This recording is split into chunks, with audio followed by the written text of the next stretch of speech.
Donald Trump says he'll accept the election results on one condition. Hillary Clinton holds a clear lead in most battleground polls, but the nagging email issue won't go away. I'm Pete Williams in for Gwen Ifill tonight on Washington Week. I will totally accept the results of this great and historic presidential election if I win. A defiant Donald Trump doubles down on charges of a rigged election during the final debate with Hillary Clinton.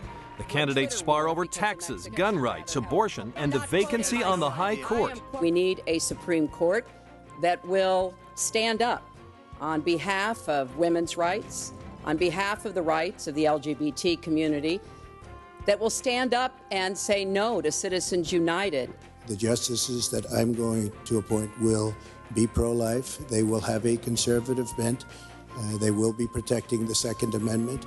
And between the sharp exchanges over policy, plenty of personal attacks. When it comes to the wall that Donald talks about building, he went to Mexico. He had a meeting with the Mexican president. Didn't even raise it. He choked. The one thing you have over me is experience, but it's bad experience. Donald thinks belittling women makes him bigger. Such a nasty woman. Meantime, the Clinton campaign grapples with the release of more hacked emails by WikiLeaks.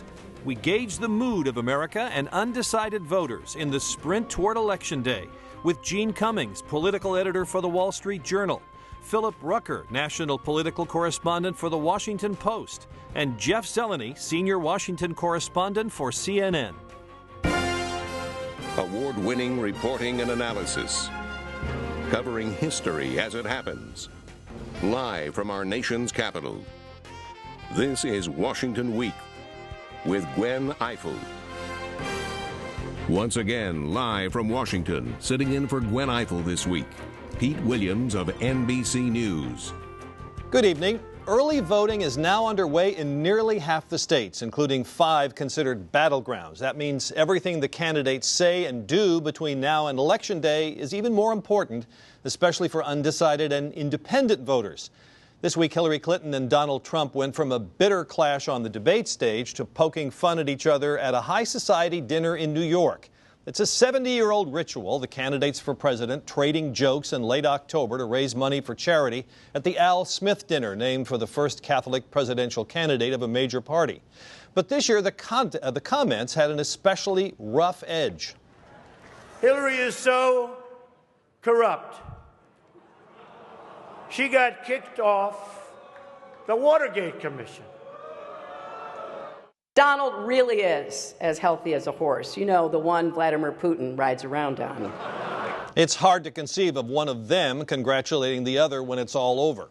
During the debate, Donald Trump said he might not accept the outcome of the election. But the next day, Trump said that he simply meant he was preserving his right to go to court if there are signs of irregularities in how the votes were counted. Of course, I would accept a clear election result, but I would also reserve my right to contest or file a legal challenge in the case of a questionable result. Right?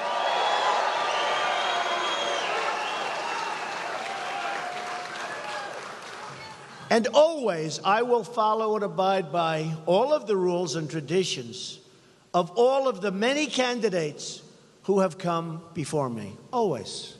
President Obama called Trump's threats not to accept the election results dangerous. When you try to sow the seeds of doubt in people's minds about the legitimacy of our elections, that undermines our democracy, because our democracy depends on people knowing that their vote matters. Those comments, Gene, sparked bipartisan outrage, but how dangerous were they to Donald Trump? Well, there were several, I'd say there were 3 risks that he took in doing that. First of all, that night we had a group of voters who were undecided voters who said in our poll, the debates will mean a lot to us. We called them immediately after that debate, and for 3 or 4 of them, that was a deal breaker. It moved them from undecided away from Trump. So he risked there. His fellow Republicans piled on, again, creating more confusion and separation and division within his own party. And some of them have real interests here. For instance, What if Senator Pat Toomey, running in Pennsylvania, wins his reelection, but Donald Trump decides to challenge the results because he doesn't win the presidential? So is it a rigged campaign for Donald Trump, but not for Pat Toomey? The same kind of situation, conflict, could arise in New Hampshire or in Arizona or in North Carolina. So that is one of the reasons that a lot of Republicans were like, stop, slow down, do not say this anymore. I hadn't thought about that. So it's not possible to say that the results were just rigged in the presidential election without questioning the whole rest of the ballot. That's right. You throw the night out. And Marco Rubio in Florida said the same thing. And absolutely. That's another it's example there. A major risk to them. You had a piece in the paper today about the sort of shock waves this had throughout the Republican Party. What is their worry about, beyond Trump, about the rest of the party? Well, first of all, Trump's comments seem to delegitimize the American system of democracy, and that's a real concern for a lot of Republican leaders. But politically speaking, we're now 2 weeks from the election, and there's yet another fresh issue that's dividing this Republican Party over its nominee. Just in the spin room after that debate, Reince Priebus was trying to explain Donald Trump's position and saying, I don't really think he means what he said.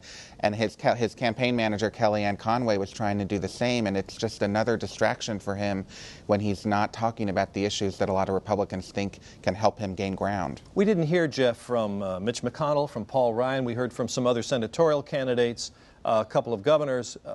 Why not? Why didn't they say anything? Because they simply do not want to get caught up in more comments on Donald Trump. They know, A, it can alienate some of their conservative voters, and they simply don't want to weigh in. The MO basically for Mitch McConnell over the last several months is to speak only when he is pressed on camera about Donald Trump. Otherwise, he tries to stay out of it. His theory all along has been that Senate races are big enough to withstand the presidential situation, this undercurrent. Now some people close to him, I was talking to a couple of them earlier today, are very worried about these Republican Senate races in the states you mentioned, Gene, because Democrats are 4 seats away from a tie and 5 seats away from a victory controlling the U.S. Senate. Well, let me ask you about that right away. What are the prospects that the Republicans could lose control of the Senate, that the Democrats could either tie or take control? Well, there are good prospects for the Democrats suddenly, for several reasons. Some races have tightened up where they didn't expect them. Missouri, Arizona are a couple of them that they never expected to go compete in these areas against Senator Blunt and Senator McCain, long-standing Republican incumbents. They're tied. So, and the Democrats have a lot of extra money. Hillary Clinton in particular has a whole lot of extra money, and Donald Trump doesn't have extra money. So her campaign and her super PAC are now discussing, and in fact doing, sinking money into Missouri, where she's not competitive, but only to help the senator, and in Arizona, which she would like to make competitive. So they have the resources, they have numbers that are looking much better for them. They have a Republican nominee who continues to worsen or stumble and make it much more difficult for the senators themselves to avoid conversation about him or taking a stand on him. We saw in New Hampshire with Kelly Ayotte, the latest poll has her down 8. This is after she turned away from the Trump campaign. And she was one of the first ones after the comments at the debate to say that you don't say that. That's how dangerous it is to do that. Is there any concern that this talk about the election is rigged would in any way suppress the Republican turnout, that Republican voters would say, well, if it's rigged, why bother? I think it could, without question. The whole conversation of the election, I think, could sort of depress turnout. People are so sick of all of it. Now, Trump's own supporters are motivated, yes, and some Republicans are motivated to vote against the Democrat, of course, but I think without a question, if people are saying it is rigged, they simply may not turn out, which also worries the Republican Senate candidates Jane was just talking about, because Pat Toomey in Pennsylvania needs those voters. Kelly Ayotte needs those voters. But I think more interestingly is how we are trying to see Republicans separating themselves. A new super PAC is coming out with a new ad strategy, basically bluntly saying, Donald Trump is going to lose. You need me to block Hillary Clinton's agenda here. I think we're going to see that more and more and more in the next 2 weeks or so. We'll see if there's enough time. But that may work in a Florida where Marco Rubio is still holding on, or other states like that. So it's not a done deal that Republicans lose control, but they will lose seats. But what we're also seeing is Hillary Clinton's campaign and President Obama trying to tie these down-ballot candidates directly to Donald Trump.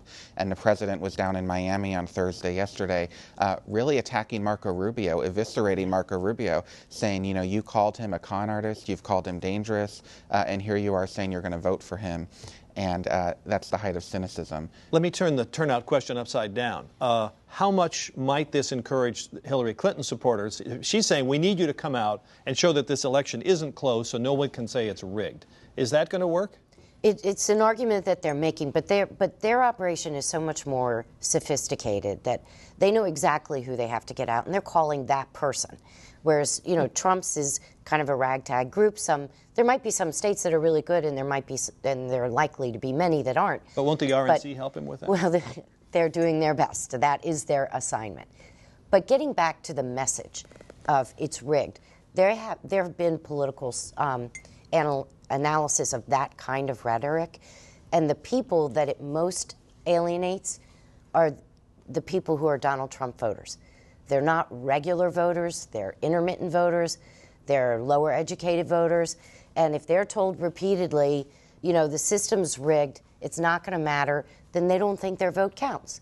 They're the ones most likely to stay home, not the higher educated ones. So what he risks is turning off really some of the margins of his own base. Okay, so let's talk about after the votes are cast, and if there are questions, irregularities, recounts, does the Trump campaign have a SWAT team of lawyers ready to be dispatched to any trouble spots if they're to file their papers? Well, we know the Clinton campaign does.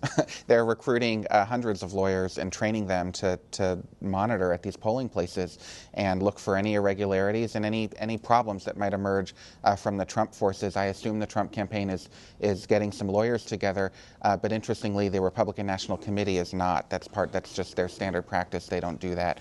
So it's really incumbent on his Trump campaign, and as Gene was saying, it's a ragtag group. It's not the fully staffed professional campaign that we've come to expect in presidential races. I'm told, though, in so many areas there definitely are Republican lawyers who are gathering to do these Senate races again. The overlap between the battlegrounds in the presidential states and these competitive Senate races are almost one for one. So Republicans will have lawyers in Pennsylvania watching things there and other things. And Donald Trump has been saying he wants average citizens to be out there. So I think on Election Day itself will be a social media, real-time polling place, social experiment that you know, we hope does not turn ugly. But some of this rhetoric about who's voting certainly is the most ugly and vile that I've seen. So this is a question about not irregularities, but voter intimidation, I think, is perhaps what you're talking about, is the Clinton people saying we have to be out there and make sure nobody's trying to keep people away?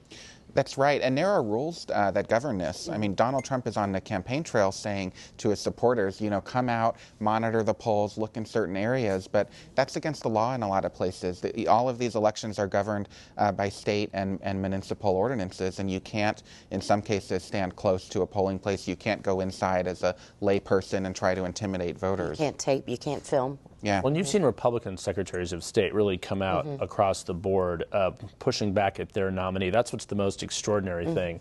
You know, saying that no, elections aren't rigged. We're actually running these elections. So, you know, he's attacking the integrity of their own work. Exactly. Yeah. And these are Republican secretaries of state who have been caught in lawsuits in the past, being accused of, for example, insisting on voter IDs, suppressing the vote, who are now saying, wait a minute, our elections aren't rigged, and they're pushing back at him. Exactly. That's right. And you have local Republicans, you know, the guys and women who gather all these volunteers to actually run the precincts on the day of the election. You know, there are lots of Republicans in that position at a very local level who work really, really hard. And it is their work that he is criticizing. Donald Trump has recently suggested that there should be term limits for members of Congress. What is that all about, and is that a shot at the Republican leaders in the Congress? I think it is a shot at that, and it's also just a shot at the government overall. It's a shot at Washington. He is trying to run as this change agent, someone who's outside the system. So the most popular, easiest boilerplate way to say it is term limits for all.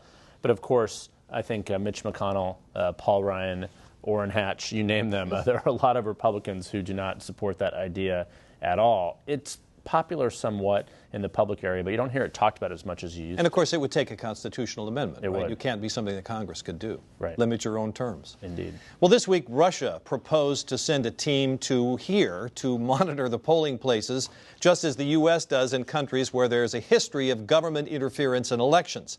This was another tweak at the U.S. American intelligence agencies have blamed Russia's leaders for the cyber attacks on campaign-related emails, and that subject came up in the final debate.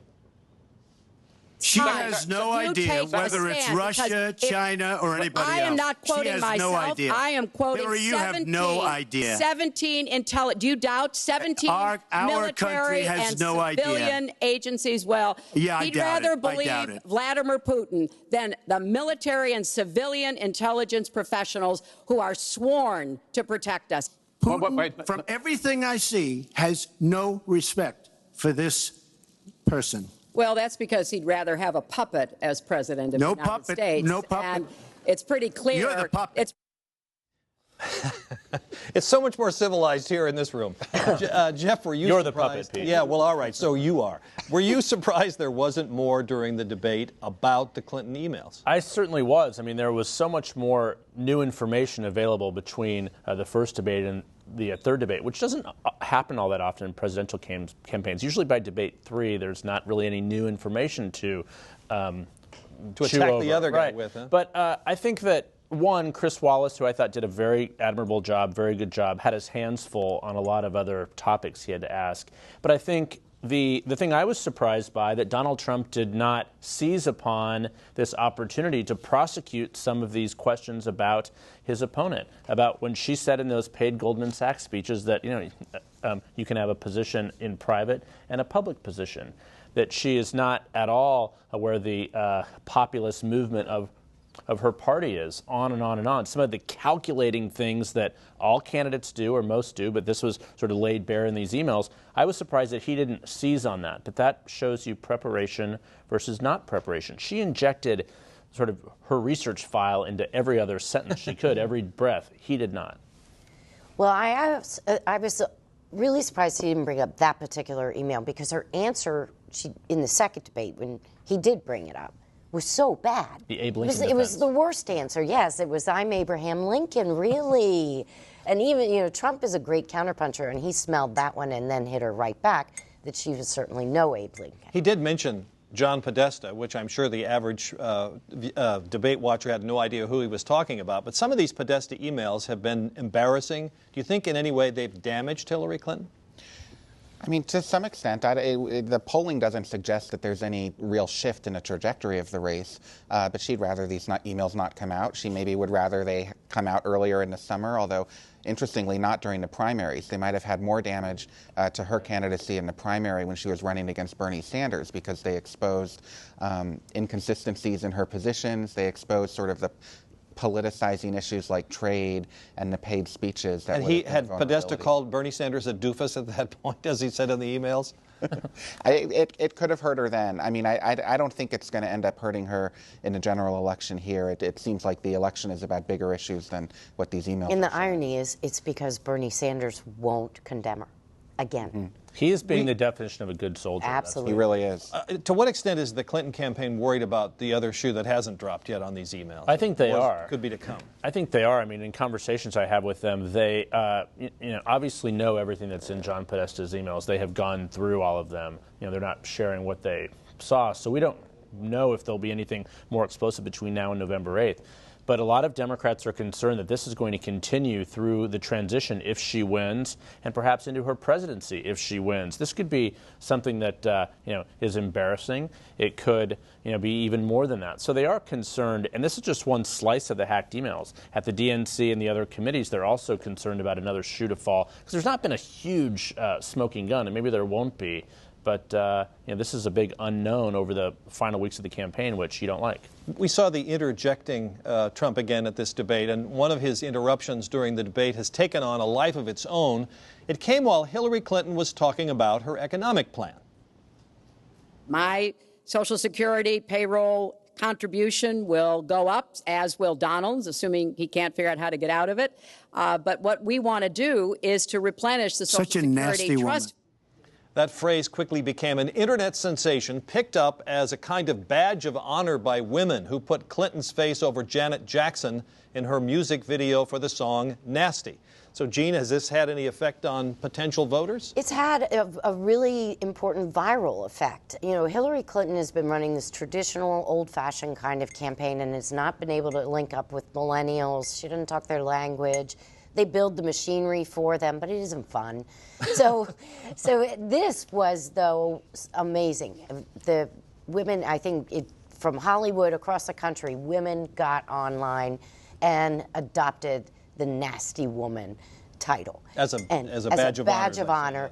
And there are now reports, and we came upon it, the millennial women suddenly woke up and like, this is cool. This is not boring anymore. And they also appreciated in the debate her strong defense of women on abortion rights and sexual harassment. So she, through accident and through some policy, I think she has awakened the female millennials in a way that she would maybe not been able to do. But they weren't that excited about being the first woman president? No, that wasn't jazzing them up in the way that, like, President Obama's historic status was doing for the black community 8 years ago. It just wasn't the same. I want to ask you, Phil, about something else. The Clinton campaign is capitalizing on some polls that show that her support in the battleground states is expanding, sending some of the star surrogates, Bernie Sanders that we talked about earlier, Michelle Obama. Is it really that close in those states? Does she really have a shot at some of those red states? In Arizona, certainly. The public polling that we're seeing shows Hillary Clinton either tied and in some cases a little bit ahead in Arizona. That would be a remarkable turn. This is a red state. It's been reliably Republican for a generation, if not more. And the Latino vote is really important there. That's one of the reasons Trump has struggled so much. And Hillary Clinton is sending surrogates there, but she's also spending a lot of money on television ads, on digital ads, putting boots on the ground and staffers and volunteers to try to mobilize voters. And it might pay off, and it might, in fact, help lift up Ann Kirkpatrick, who's running behind in the Senate race there against John McCain. Unclear if she'll be able to actually win, but it could make that race closer. In 10 seconds, Georgia and Texas, too? Georgia as well, certainly. Texas seems like a little bit more of a stretch, but some of the polls are showing that to be pretty close, too. Phil, thank you. Thank you all. The conversation continues on the Washington Week Extra, where we'll tell you about the independent presidential candidate who is surging in the polls in one state where he might defeat Donald Trump and Hillary Clinton. Plus, Trump has been warning his supporters of the potential of widespread voter fraud in the election, but the experts say your odds of getting struck by lightning twice are more than the odds of voter fraud. See more at pbs.org/WashingtonWeek. I'm Pete Williams. Good night.